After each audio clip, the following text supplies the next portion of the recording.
Welcome to a special edition of Power Charting. This is our year-end special, and we are recording this on December 24th. I have no idea when it's going to be on, but I think it's going to be on periodically through the holidays. We are not on the normal power charting cycle for this episode, but we have a very provocative discussion topic for today. Is the business cycle dead? And we have two exceptional business cycle analysts to help us with this topic today. But the idea is that the Fed is really in a place where they've provided this Fed accommodation endlessly, which has given us permanently low interest rates, seemingly permanently low interest rates. And with all of this, we have low and stable inflation rates, and it makes one think that we may be on a permanent prosperity plateau. And so this really leads to the idea or the question, has the business cycle been done away with? Are we looking at a set of business conditions where the business cycle is effectively dead for the foreseeable future? So with that, we have two great speakers with us today. We have Joe Turner, who has 50 years of experience as a registered investment advisor, a portfolio manager with an exceptional track record, and his whole career he has been a business cycle analyst. As a matter of fact, Joe, as an adjunct professor at Golden Gate University, taught a course on business cycle analysis back in the 80s, and it was an exceptional course. A lot of students went through that program and raved about it. We also have with us Jim Kopas, CFA, who works with Joe Turner and is quite an accomplished economist in his own right. I call him an economist, but he really has a really broad spectrum of skills. Pring Turner Capital Group, as a group, studies the business cycle and then actively allocates assets across portfolios using a combination of financial, business cycle, and technical analysis tools to create these methodologies that they are going to talk about today. And so we're really excited about that, and Jim and Joe are going to lead this discussion for us. So with that, I want to make one quick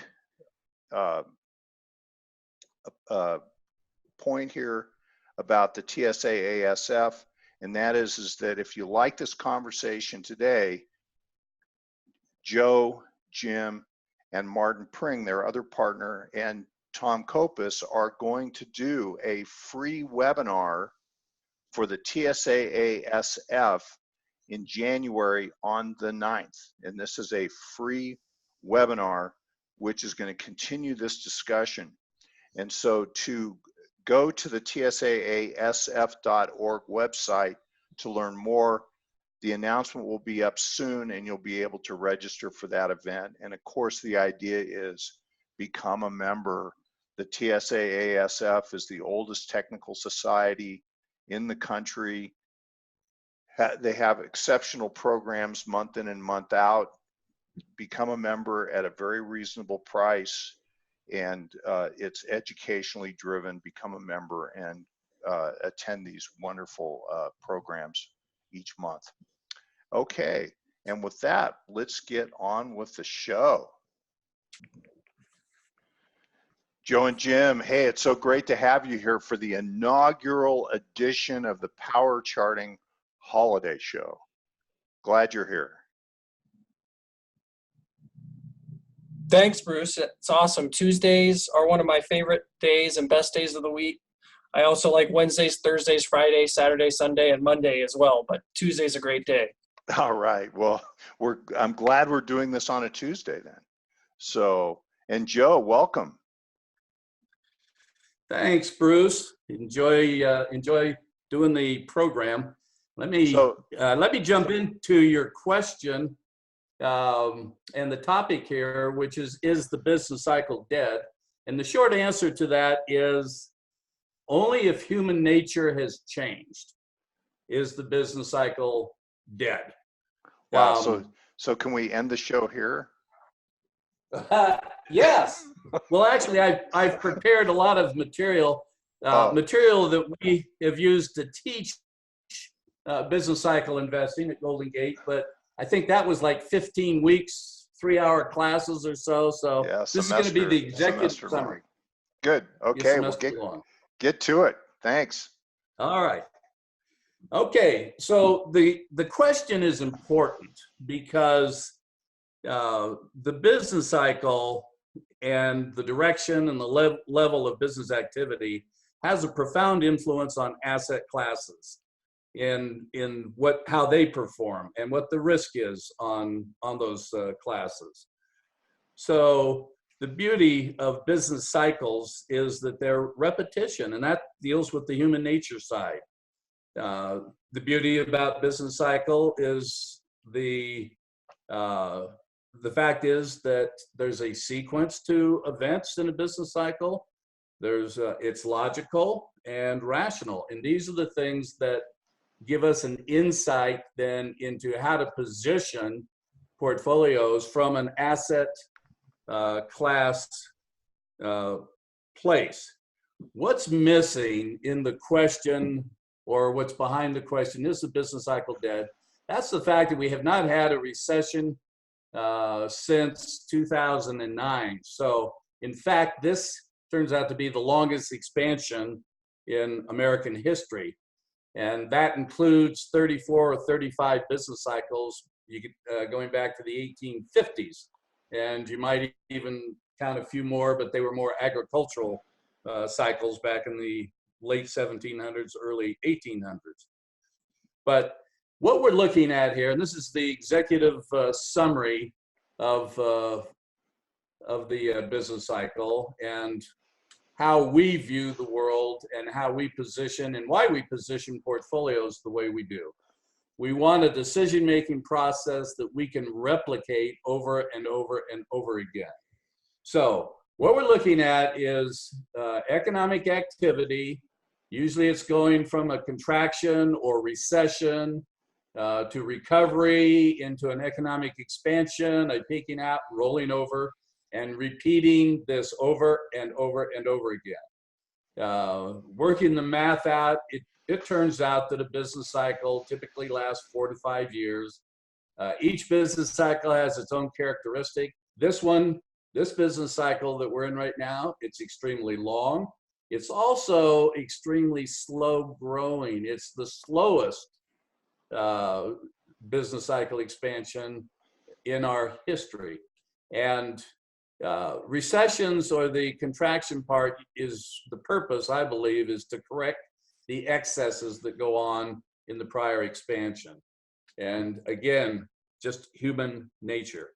So what we see is business activity, as this chart shows. We divided into looking at the 3 major asset classes: bonds, stocks, and inflation beneficiaries, or things that are sensitive to rising inflation.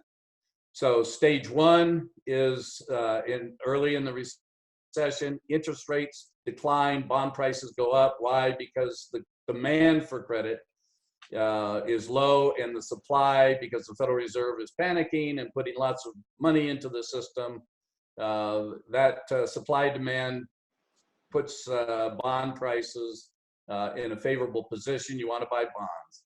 The stock market starts smelling out the future turnaround, and in the middle of the worst black news about the economy, guess what?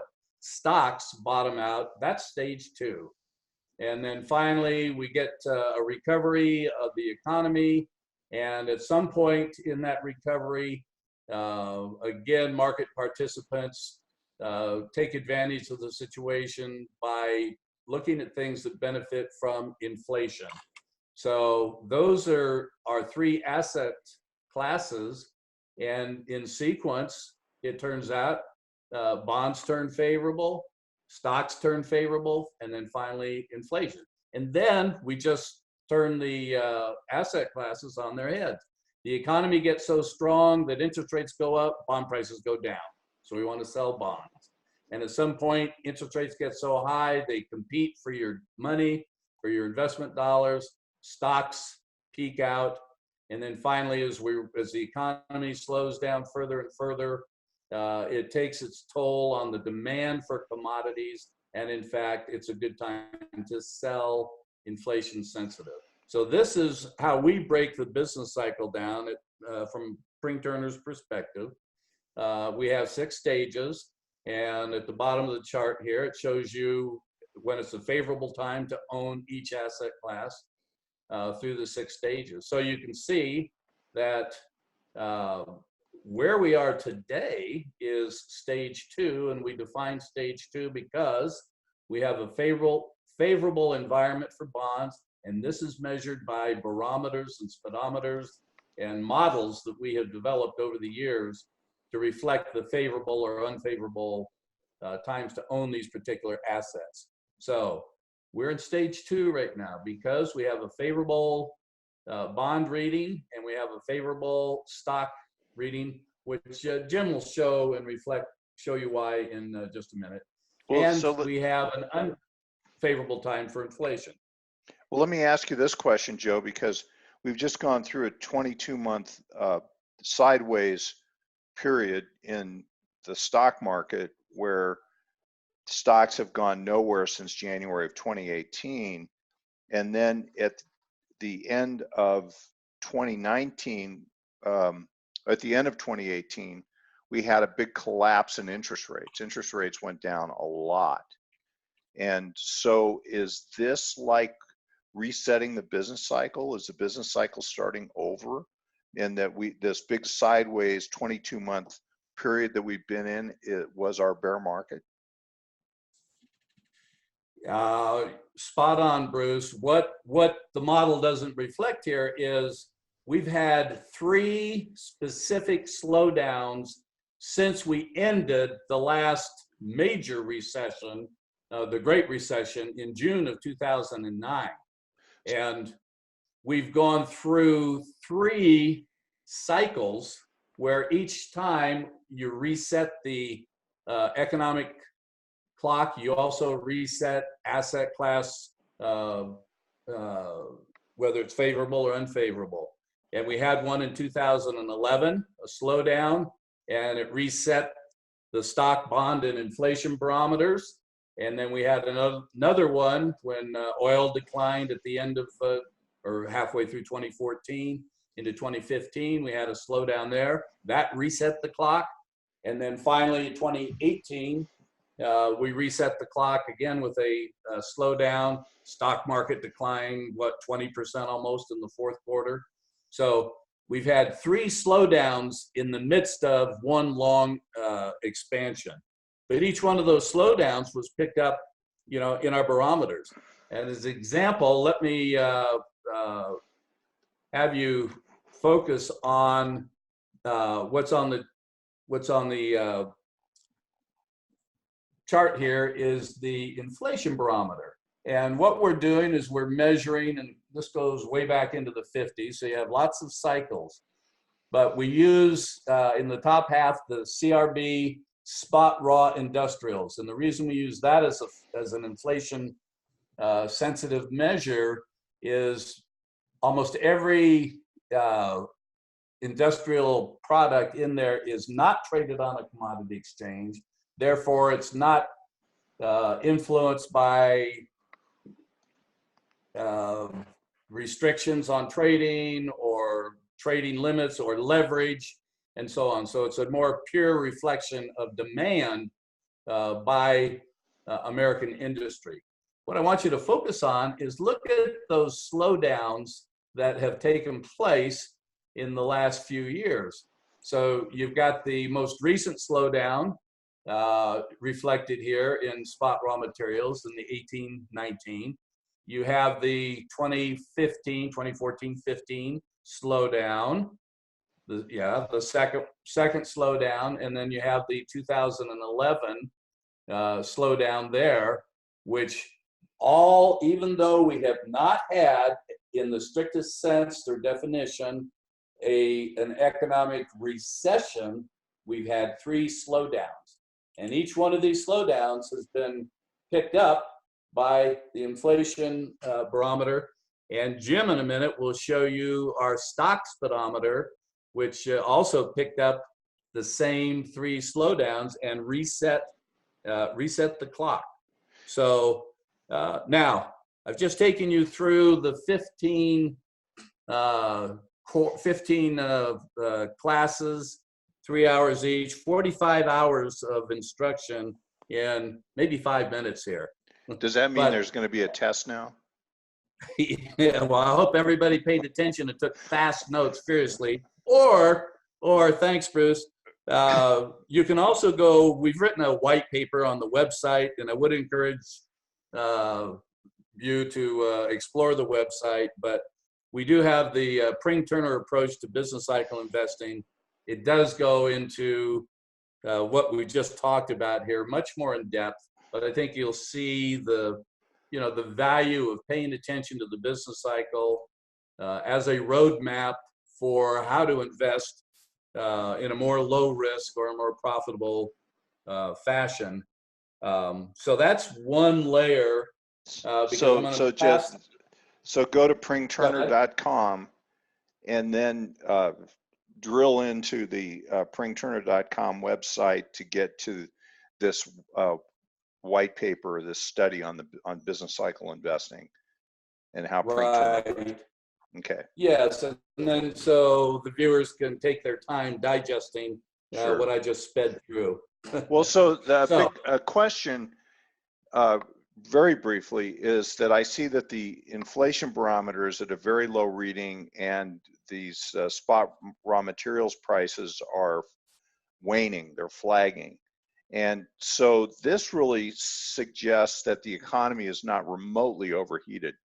And until all this inflation,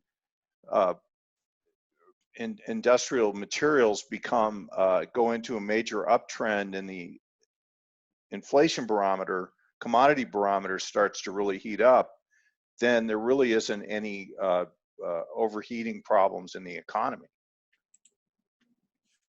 Well, and you've hit the key question for 2020 and why I wanted to focus on this. You're starting to see a little improvement in the inflation barometer.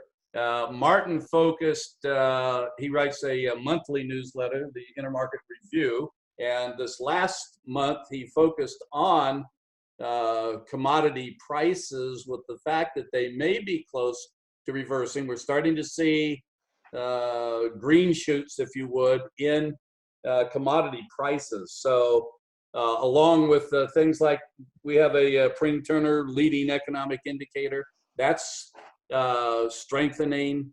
You're seeing things like ECRI, Economic Cycle Research Institute, leading indicators, business leading indicators, starting to reverse up. So I think the great question is going to be, and why we want to stay focused on this, is we could likely be on the cusp of seeing this barometer improve. And it wouldn't be surprising, given how far along in the business cycle we are and how strong consumer spending is, or how low the unemployment rate is at 3.5%. Certain aspects of the economy are now running full sprint. So keeping in mind that inflation, the CPI and so on, is a lagging economic indicator going back to our 6-stage cycle. It could well be that would be the event of 2020 from an investing perspective. So, and this would tell us, in effect, that the business cycle is alive and well, as if we start to get these things heating up, and eventually it starts to worry the Fed. And keep in mind that inflation is, of our 3 bell-shaped curves that all fit together, inflation is one of the last things to move up. So it would not be surprising this far along in the business cycle, and with this recovery of this slowdown, to see inflation pick up. So it's something we're watching. I'm sure we'll be writing about this, posting articles and so on and so forth as we go through the year. And also, if you look at things that have been out of favor for so long, you have a lot of commodity sensitive types of companies out there that are really depressed, really represent great value, and something that we obviously are doing our homework looking at. So this inflation trend could kick up and start to run, and it could run for a long time in a bull market. So the bull market could go for stocks while inflation is starting to heat up, and it's only in the later stages that the Fed starts to really worry about that. So this could take months and years to unfold. Could well take it. And if you pay attention to the recent Federal Reserve comments, they've said, we might let inflation run a little hot. So in other words, the Fed will be waiting for inflation to show up, before they start reacting and take away the punch bowl. That's an interesting. Yeah, they should be careful what they wish for. Exactly. But let me move on. Yeah, go ahead. Yeah, we have about 7.5 minutes left. So well, and I was just going to say, you can tune in, check into the website. I'm sure we'll have articles updating the scenario and business cycle progress. But I do want to turn this over, because we do have other tools and other aspects that we want to talk about. And so I'm going to turn this over to our resident chartered financial analyst, who's going to take even more steps down the business cycle. Thanks, Joe, and thanks, Bruce, for that great introduction here.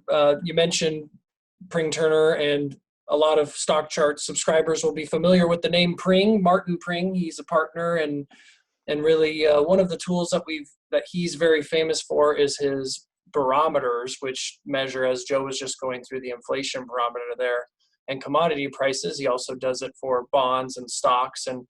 And so really one concept that we've used and worked with Martin to create is what we call our Pring Turner stock speedometer. And that's here in this chart here. And the way to think about it is a speedometer simply like you have in your car. How fast are you driving? We use the analogy of how fast do you want to drive your stock portfolio.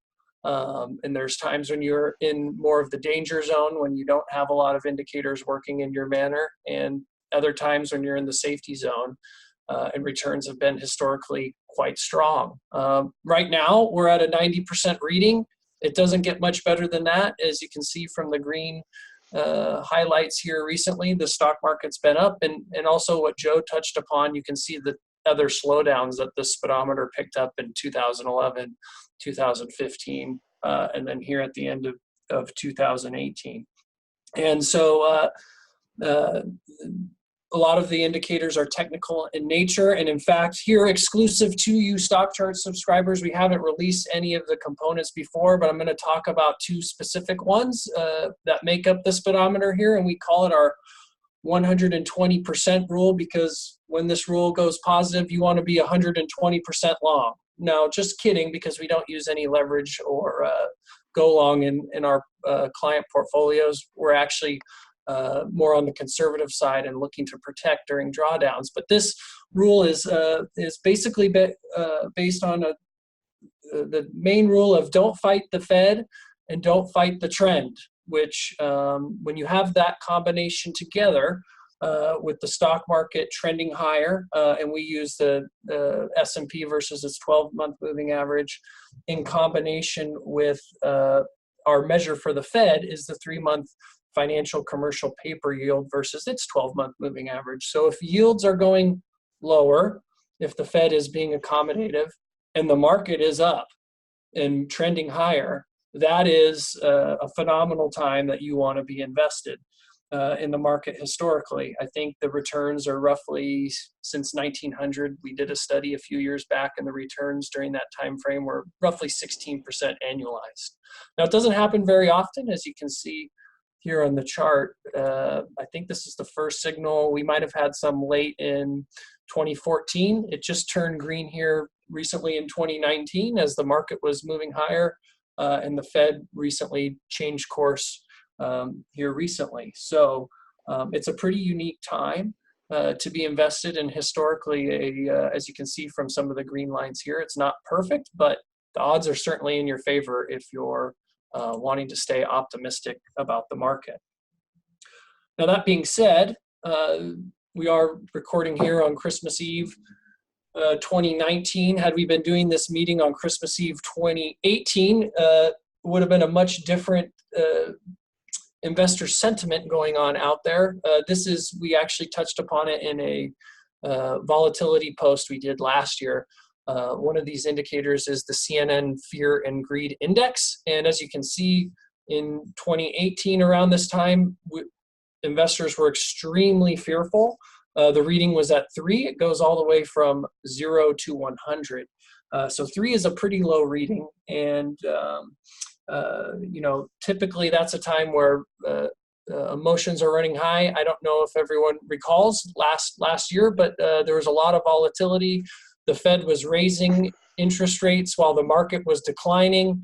A slowdown was already baked into a cake, and a lot of people were saying a recession was ahead. Martin Pring actually put together a couple great research pieces talking about that at that time. I'm not sure if people recall those, but they were great to reread. The low day was December 24th of 2018 at that extreme fear reading. So interesting that here we are a year later on December 24th, and carry on, Jim. Tell us where we are. Well, it's just it's gone from one side of the spectrum to the other, and now we're at 91. So I just showed you a couple charts, the speedometer being positive, the 120 rule that we call being positive, which is a component of the speedometer. So, historically, those, all you can do are put the odds in your favor, and when those are positive, it's strong. But we're also saying investor sentiment is getting a bit frothy. So we actually, we've been bullish for our clients throughout the year. We've actually taken a few minor just chips off the table here just to reset with setting up for an opportunity for this to move back into the fear zone and add some more chips and possibly to some value stocks or markets like Joe was touching upon. So we've had a good year, excited about what's in store, and we think that these indicators are lining up. Well, so it's fascinating that you have this dichotomy, this extreme from fear to greed that occurred like almost on the anniversary date of the beginning of this big rally that we've had. And so here we are at the end of the year, and there's some optimism that's shown up, which will be interesting to see how that happens. But go ahead, Jim. Tell them about pringturner.com, and or I'll tell them that pringturner.com is the place to go to get more content from the Jim and Joe on business cycle analysis that they do there, and they're one of the oldest shops doing this type of analysis, especially for the purposes of asset allocation and sector rotation. And also join us on January 9th at TSAA-SF, TSAA-SF.org, to hear additional thoughts that they have on business cycle and where 2020 is going. So this conversation will continue as we go forward. So Joe and Jim, thank you so much for being here, and we'll see you in January. Our pleasure, Bruce. Thanks, Bruce.